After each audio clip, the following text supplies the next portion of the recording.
All right, everyone, welcome back. After Time, episode number 26. Woo! Resto Druids. We're going to take some questions from the chat room, questions from Twitter, if you need to have any one of those. I can pull up the email as well if you want to send those in down there, but there we are. Hello, everybody.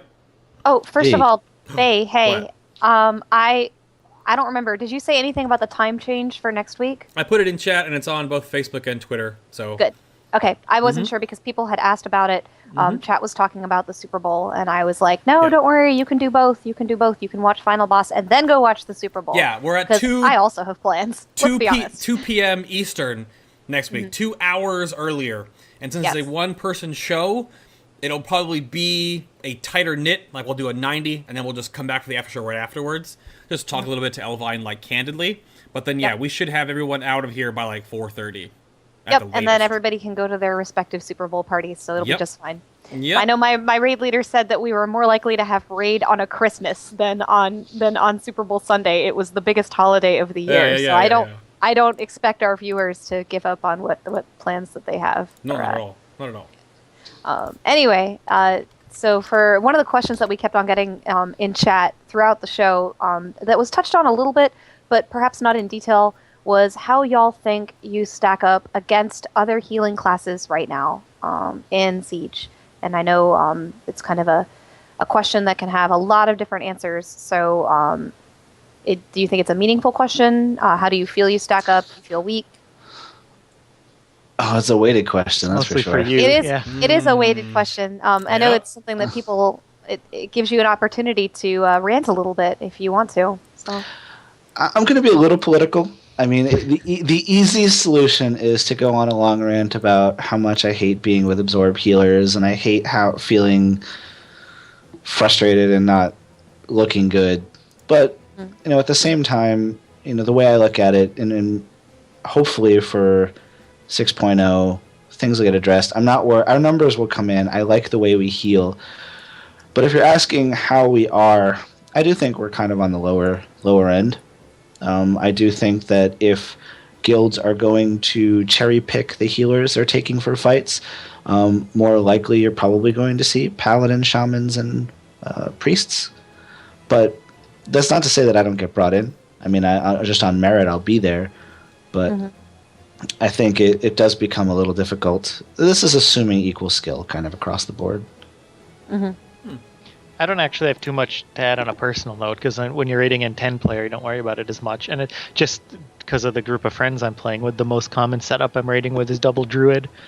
Wow. all the druids all the time. Wow. That actually sounds like fun. It is fun. Yeah. It's Yeah. a nice setup for 10 man. I don't think you could say it's optimal, because you'd probably want one shielder. I bet Disc Priest Druid or Paladin Druid are very strong setups for 10 man. It's just Druids run a little stronger, I think, mostly because Wild Growth is really nice when it's the same number of targets, but there are only 10 people in the raid. So I don't have much personal experience this expansion on how high-level 25-man raid leaders are picking healers. Yeah, because it's definitely not the bring the player, not the class. It's definitely not that. So our healing officer actually is a Mistweaver monk, and she sat herself before because it's terrible for certain healers right now. It's rough. Yeah, our healing officer is our Resto Druid, so that's I suppose why we've pretty much had him in for almost everything. Yeah. But it really just depends on the guild that you're in, also the demands of the encounter that you're facing at that specific time, and just the way your entire healing comp looks. Different guilds, even at similar levels of content, are going to do things with slightly different strategies, and different strategies are going to lead to different healing comps being optimal. Yeah, I think I do want to add. I've only been actively benched just once during Siege. Well, I'm not going to go back to tier 14 because that was a hot mess.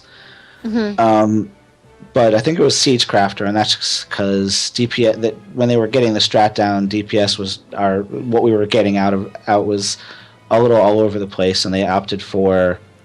They preferred healers that could offer some DPS just to help out initially, and the absorbs for the encounter. But I was in for Paragons, was in for Garrosh. I mean, you can find a spot just on the merit of being a solid player with decent awareness, I don't think that's ever going to get you shut down. But if you are in a guild that's really, really competitive, you just have to accept that there are going to be fights where your class doesn't play nice. Yep. And it's also just one of those really weighted questions. I mean, I appreciate the fact that you guys are trying to look at the bigger picture, because it is a lot easier to sit and complain about playing against absorbs. I think all classes have kind of that question that gives them the opportunity to complain about where they feel that they're weakest. But I mean, the fact is that different healers and different classes have different strengths and weaknesses. So. Yep.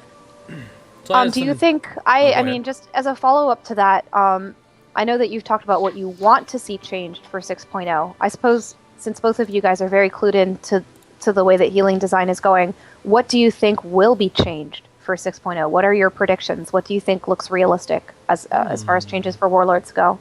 I think we know the devs are pretty on board with cutting down the primacy of smart heals.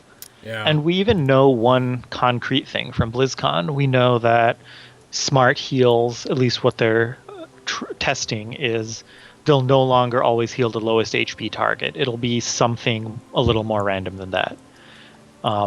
They'll still be smart in some way. I think by all accounts, they'll still pick injured targets and won't overheal, but it won't be automatically filling the raid from the bottom up.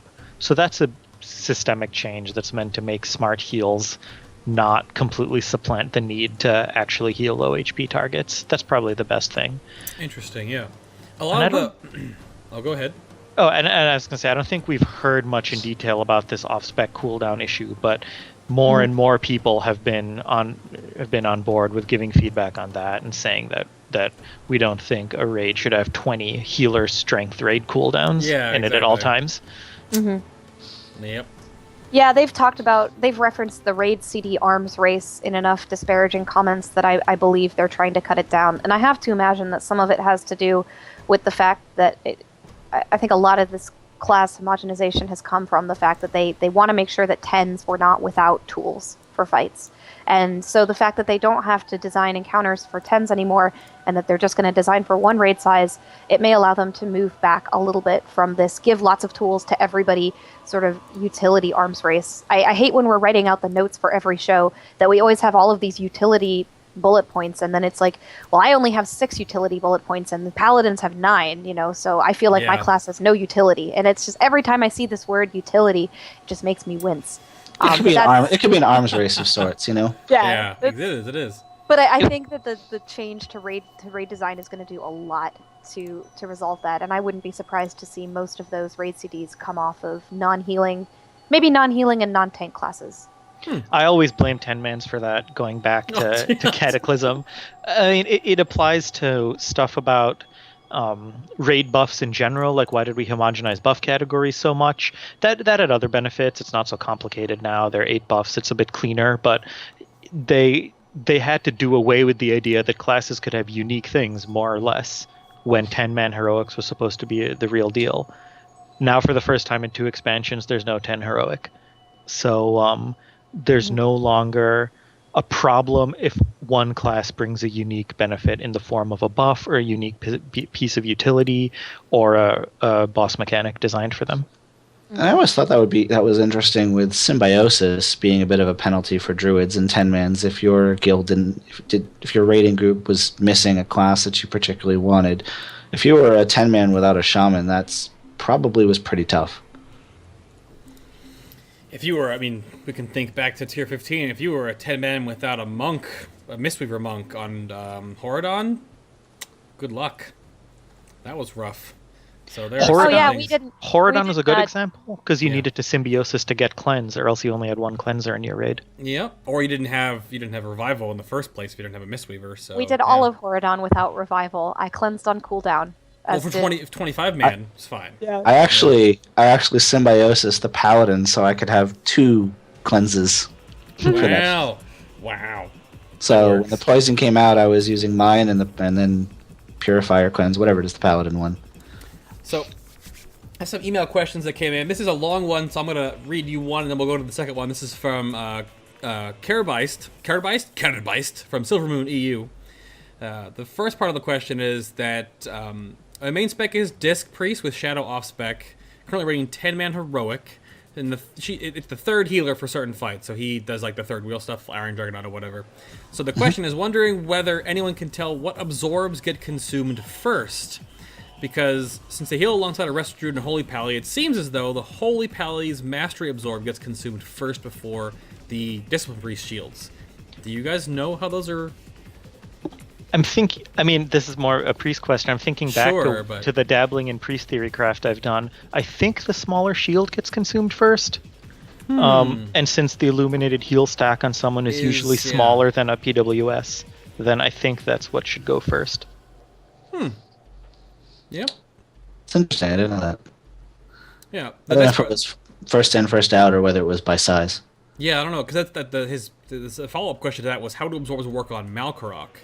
I guess really it comes down to more heroic Malkarok, because normal I don't know if it's as big of a deal, but heroic for the shield mechanic.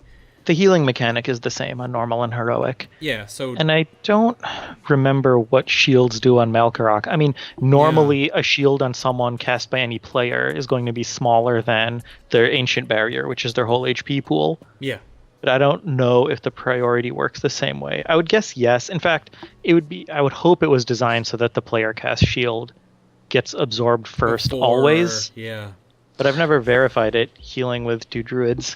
Well, there's plenty. I would assume there'd be plenty for absorb. I mean, the miasma ticks on everybody periodically all the time, so there's plenty to absorb. But I mean, as a periodic healer, I know that fight, at least with Wild Growth, they rigged the spells to target people who have low shields. There's always been a little bit of a wrinkle in that fight where Wild Growth won't hit someone with a green Ancient Barrier. So that and some other smart heals have issues, I think, unless they fix that. Okay. So, yeah, and Kerbeist had a little more in this question, but I honestly think you should tweet at Derevka. Definitely ask Derevka. Because the next chunk of his question is really about atonement healing and different ways that a priest can work around how shields work. So, yeah, I would ask Derevka. Ask Derevka. Yeah. He's a great source for that. Oh, of course. I mean, because we have the episode of them on the show with Drevka and Sacer, but it's a little outdated now. It was 2 patches ago by this point. So a lot of the information, and of course, their opinion's still very valid, but some of the math might not be there. So. Yeah, and he's back from vacation, so he should be checking Twitter again. Go bother him. Coincidentally, we one-shot talk this week. Oh, how does that work? Yeah. No, Derevka being gone, it definitely hurts the raid. It hurts when your Disc Priest is gone, but it definitely hurts when your Disc Priest is Derevka. Yeah. So we had another one came in from, I don't know if it's Destars or Dastars. We'll go with Destars. Sounds pretty metal. From Tichondrius US. Asked, this is for the Resto Druid stuff. Do you have any tips for players attempting to switch from another healer, who was a Holy Paladin, I guess, to Resto Druid? Huh. I think I maybe started on that a little with what I said at the end, which was you have to get used to how to use Rejuve. Every person who's learning Resto Druid goes through this phase where they say, I don't have enough mana. And then someone has to tell them, you don't solve this by stacking more spirit. You have to not cast unnecessary Rejuves. Other than that, it's concepts that are familiar from other healers. You have various things you use on cooldown, things you use rotationally. You have to get used to placing Efflow, which is kind of wonky, but it's not hard. You just have to have it as a thing that's always in your head, moving it around. Okay. Jar, anything from you? No, I mean, a lot. There's sort of a mirror, obviously, between some of our effects and other classes. I mean, we've got our, Life Bloom could be Earth Shield or Bacon or whatever. I mean, it's basically a similar effect. You keep what you need up. But I would echo Hamlet's comment about rejuvenation. The spirit on your gear is always sufficient. You really should never be gemming or enchanting for more. And based on whatever gear level you're at, you need to kind of work within the wheelhouse of what you can do. So cast as much rejuvenations as your mana can supply. This is the thing I brought it up earlier. I mean, there are players who are coming over and they're kind of obsessed with the meters or whatever, and they're just casting way more than they need to cast. If you're smart about what you do, then you're going to be all right. I will say that Genesis is a bit of a trap spell. For some people thinking, oh, it's our burst spell. I have to have all these rejuves up to Genesis people for something, and then it doesn't really do anything at all. Oh, Maybe speaking coming of over Genesis, from Paladin, I would also say you have to get used to not fixing problems by using your cast time heals very often. You just don't, cast a regrowth or a healing touch on someone. And kind of these days, you don't sit there casting Divine Light or Flash of Light on people all that often either, but you do. You have reasons you use them, you have holy power related reasons, but for us you just kind of don't. You go through whole fights often without spending a cast on a heal except for clear cast regrowths. I think that's safe to say, yeah. So really almost, it's not a passive style of healing, but at some points you do have a little bit of passivity in your rotation. Whereas, it's a lot of instants. Yeah. But whereas a priest, you're either spamming Prayer of Healing, Mending, putting your Renew up, spamming Shields, Prayer of Mending, Prayer of Healing, Shields, Shields. So yeah, okay. It's a little different. Yeah, you have times when you just stop. In 10 seconds of easy downtime, say between cooldowns, someone else might cast a bunch of filler heals. Yeah. But for us, you're not going to cast 10 rejuves. Maybe you'll see if you need to cast 3 rejuves. But if you cast 7 or 8 for no reason, then that's how you run out of mana. Fair enough. Sounds good. And well, you have the I wanted Genesis to question. jump back to something that somebody in chat, Lol Wara, has been asking for quite some time now, so I want to make sure it's touched on. This person wanted to know how you guys feel about Genesis. And I know it got touched on a little bit in the show, but go into a little bit more detail. How do you feel about this ability? I personally despise it. It was a spell that when they first talked about it, in theory it had a possibility. But the problem is it requires so much setup to we don't have a rotational burst on-demand AoE. And the problem with Genesis is it only works on the people you've already put Rejuvenation on. So it's not like you can do something reactively with Genesis when there are uneven or random damage patterns in the raid. So there's no way you can guarantee you even have Rejuvenation on the people that are hurt. So for Genesis to really be on demand, it really ends up being nothing more than something you use occasionally to charge your mushroom faster. That's really all I've ever done with it. What does the spell do again exactly? Just to recap? Speeds up all your rejuves.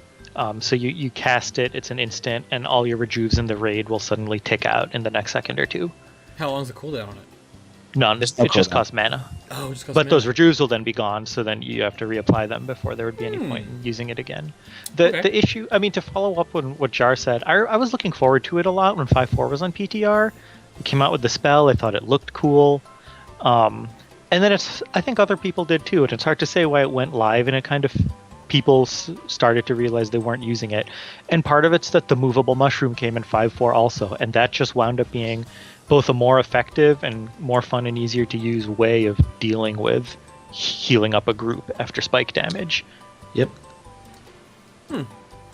It's one of those things where you honestly could take it off someone's bar and they'd forget that it was ever there. It's just a spell that we were all excited about it. We're like, oh, this is going to be the Druid version of Uplift. It's going to be interesting. We're going to find new and fun ways to use it, and then it just didn't. And back then, we never thought that Bloom would become the spell that filled that role, and everyone would like it. Yeah. Interesting. Well, again, guys, if you have questions for Hamlet or Jar, you can definitely put them in chat, or you can tweet us at FinalBossTV on Twitter. We'll be here for another 12 minutes or so. Just to hang out for a bit.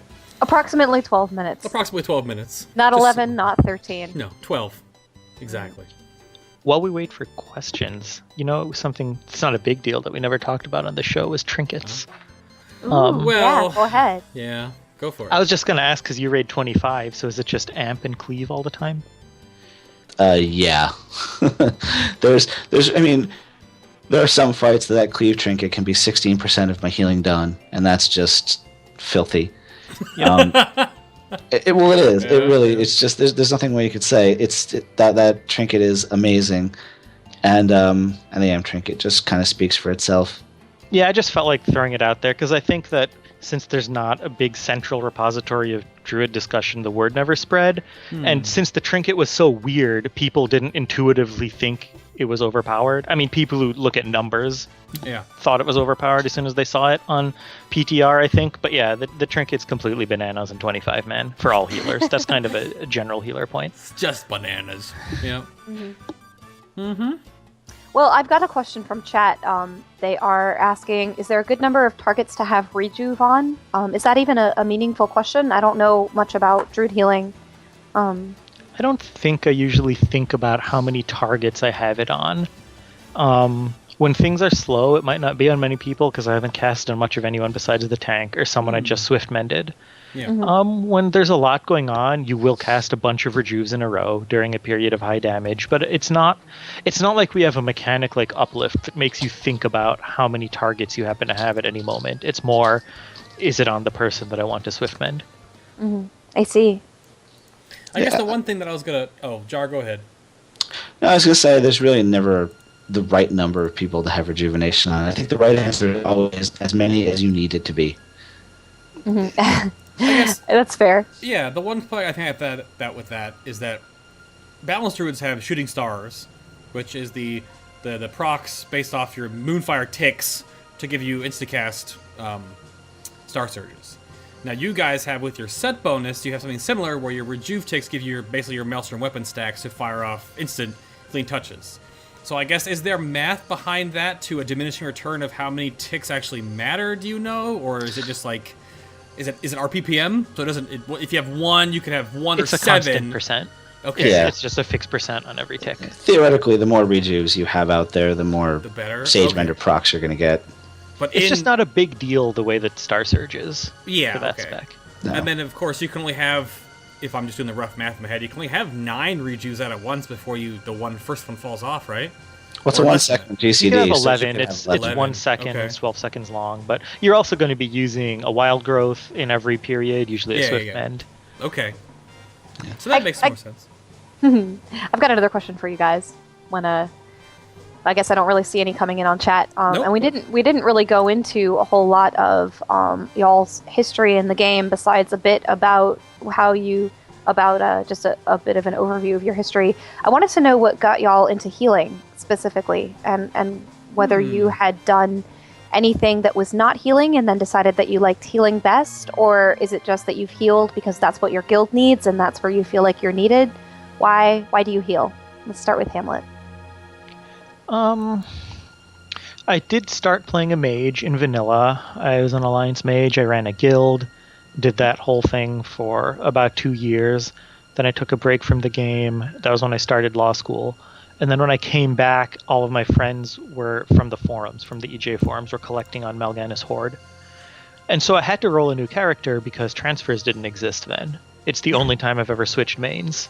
I don't remember why I picked Druid. I guess I must have gotten an impression that I liked the class from running that raid. I think I liked the idea that you could do different roles. I think I knew then. I'd played the game a lot. I didn't play alts much. I wanted to have a character that I would always be able to have some knowledge of the different roles on. And Resto may have fallen into the place the first time because it was what you did on a Druid in Tempest Keep, where we started really Black Temple. Or people catted some then too, but nobody wants to be a melee DPS. So Nobody ever wants to be a melee. Yeah, I mean, yeah. I think that's how a lot of people wound up on Druid healing, which was that it was at first all you could do with the class, and then most of what you did with the class until they really worked out the whole hybrid spec role matrix in a really firm way around Wrath of the Lich King. Yep. Well, that's really interesting that you were drawn to Druid because you liked it, that you liked having access to all of the different specs. At least that's what I got out of a little bit of what you said there, that you didn't want to be just tied to one thing always. Yeah, and because 2 specs in this game are convenient, I mean, having 2 specs is convenient. So I've been playing Resto and Moonkin most of the time. Moonkin is actually what I jumped to for a long time when 3.0 came, and Moonkin was the thing for the first time. You didn't have him in for serious use in raids before. There was no theorycraft for them. Yeah. The class was just being formed. It was a really fun time to be a Moonkin, and I've gone back and forth ever since. Yeah, because I remember one of the most memorable things about getting to know who you are from the EJ forums is that you maintained a lot of information for both Resto and Moonkin, and that's not very common for most people have a focus on one specific class and spec. So I guess that's the hybrid life. Yep. And what about you, Jar? Where did you come from? How did you come to healing? I actually started off as a rogue, and kind of was a little disenfranchised with it, and my guild needed healers at the time, so swapped over to playing the druid. Again, I mean, similar to Hamlet, I really liked doing more than one thing at once. I actually did a lot of PvP back then, and I loved, healing, shifting into bear, feral charging somebody, messing them up, running around. It was a lot of fun.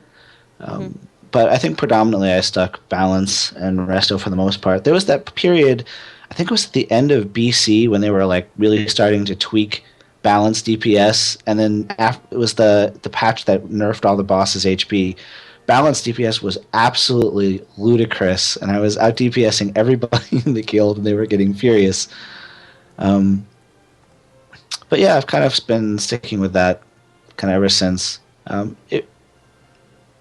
don't know. I think while I have the rose-colored glasses view from vanilla rating, looking back on it now, it really, I'm glad things have kind of come the way they, as far along as they have since then.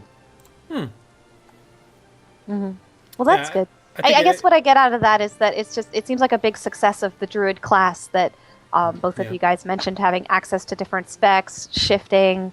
I like to get a feel for what people like out of the class that they play, that they care a lot about. Otherwise, you guys wouldn't be on this show, and we wouldn't be asking y'all to tell the world about, Resto Druids. So it seems very druidy, the kinds of things that y'all have talked about. So interesting.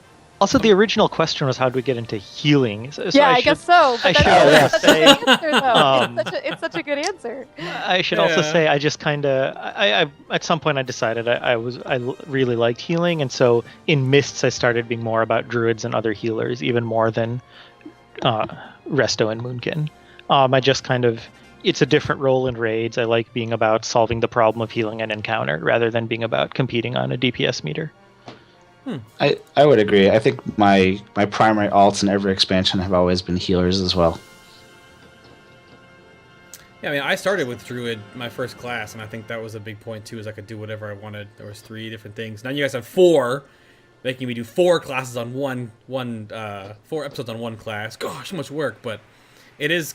I think it's cool overall in the Druid sense that you can do all 4 things, because originally in all the Warcraft lore and all of its steeps and different, hills and valleys, you can do everything, and that's really helpful. I think it's really cool.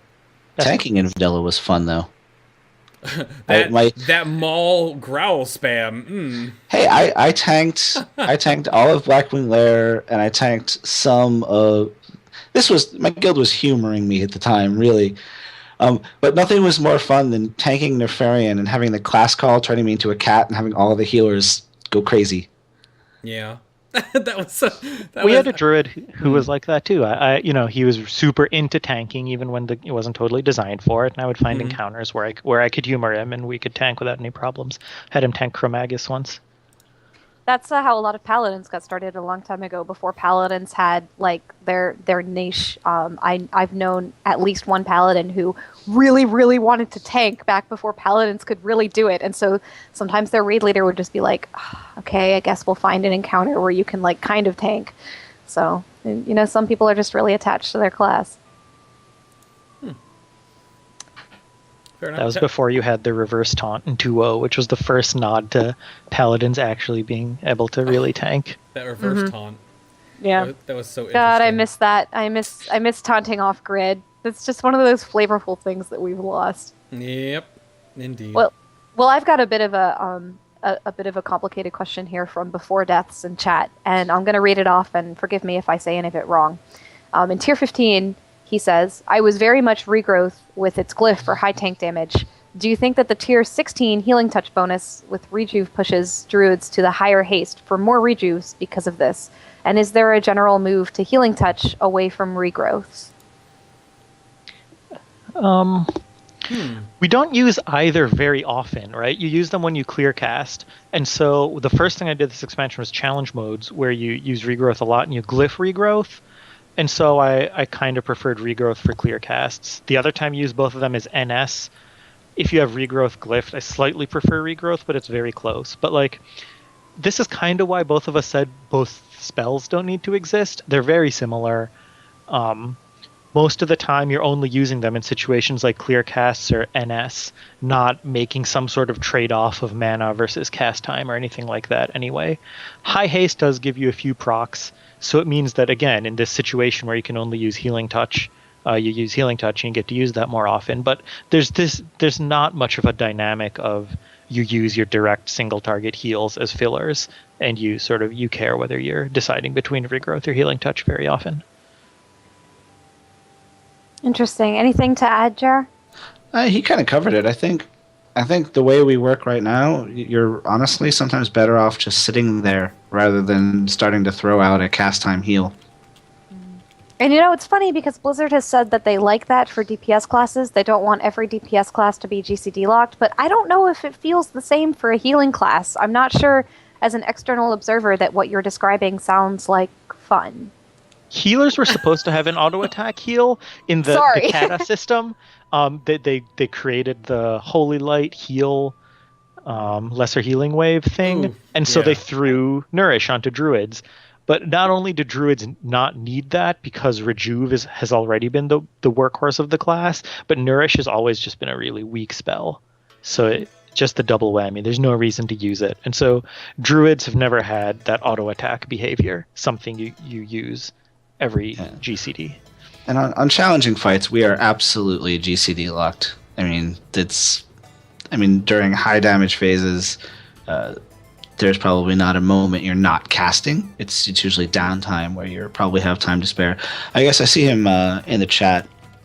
In regards to high haste and more Sagemender procs, I guess that's a different issue entirely.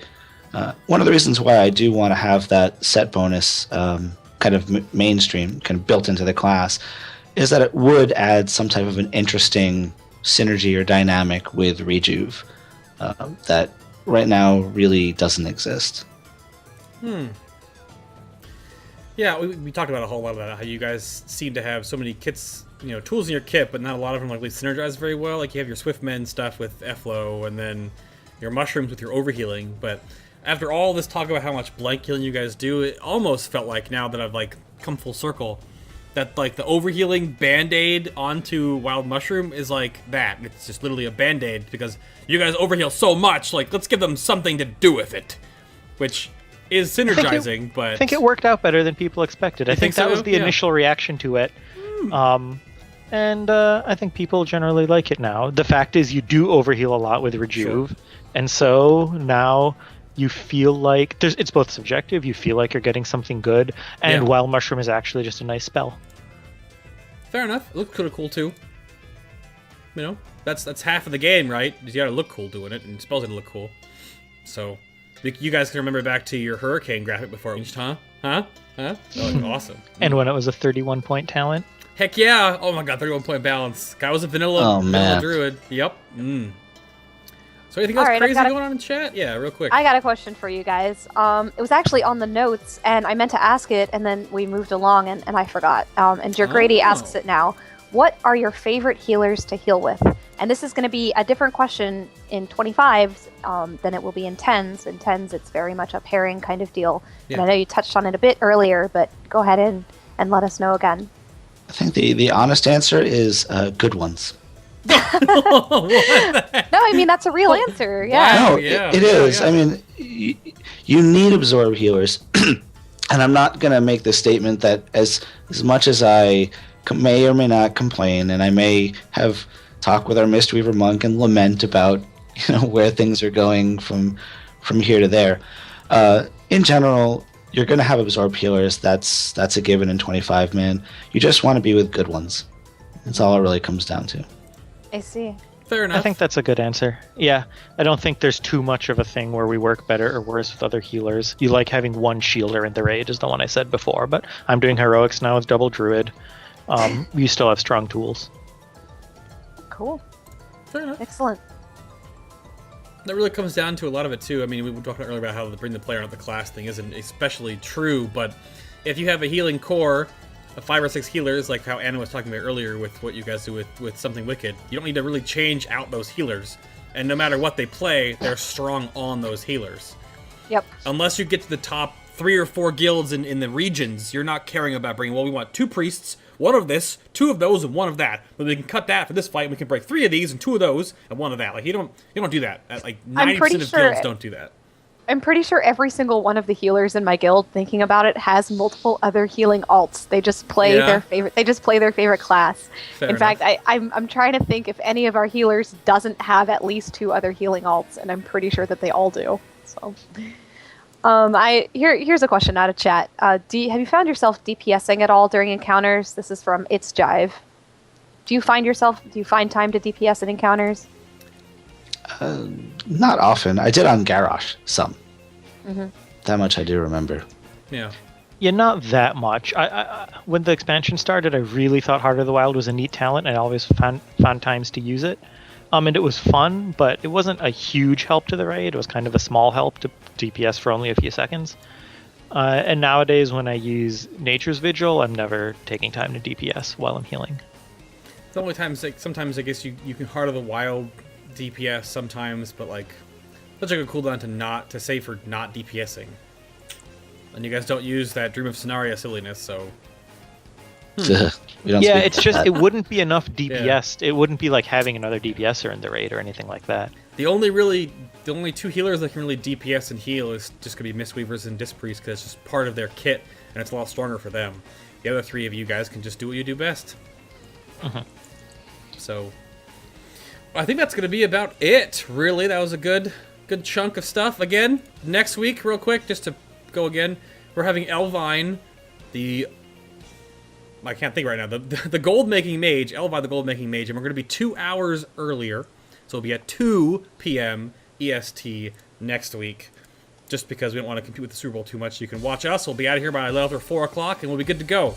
But again, to go around the table, Jar of Capital Vices. You can follow him on Twitter at rank4 Healing Touch HT, and you also have your blog post there on your info, so they can get you there too. So thank you very much for being here again, sir.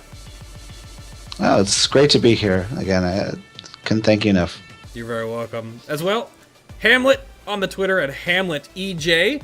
You can follow him over there, and you can also get him on Elitist forums for his 2 awesome guides on balance and resto. Thank you again, Hamlet. Yeah, thanks a lot. This was fun and went by fast. Would have always been nice to talk about more.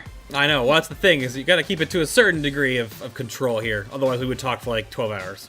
We'll keep you guys in the Final Boss Rolodex. Yes, exactly. And Anna Phil over at Twitter at Anna Phil. Always a pleasure, Anna. Yes, definitely nice to see everybody again. And then, of course, there's me. I'm at twitch.tv, BayTLM. That's where you'll find me outside of raids. And like I said, it's Elvine next week at 2 p.m. Eastern. You guys all on the social media. Our links are down below. The VOD will be up tomorrow. But have fun at work tomorrow. Ooh, have fun reset on Tuesday until next Sunday. See you guys. Have a good one. Bye. Bye. Bye.